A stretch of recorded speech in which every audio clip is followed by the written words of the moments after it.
Dr. Sebi, the sister meant to say schizophrenia. Why are so many of our people schizophrenic? Oh, schizophrenia. What did I say about the one disease? If the mucus is in the nasal passage of sinusitis, if it's in the bronchial tuberous bronchitis, so where is the mucus with schizophrenia?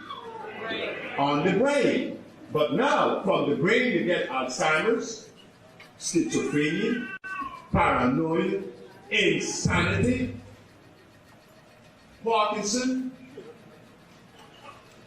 Depending where the mucus is positioned on the brain will determine what you have.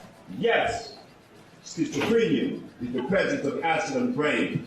And it could be removed by giving the patient what? Iron again. Iron, iron, iron. The more iron you take, let me tell you something about iron. Iron is the only magnetic mineral.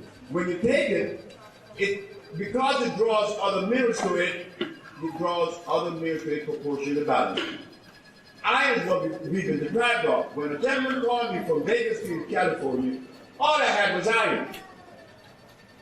I said, sir, take a bottle of iron a day for 10 days. What that man said at the end of the third day of taking iron, I have never heard from anyone else that took the whole regimen. And I was convinced that we are so deprived of iron. That's why we're always anemic or lacking of energy. And all this thing happened to us because we're lacking of the essential live minerals.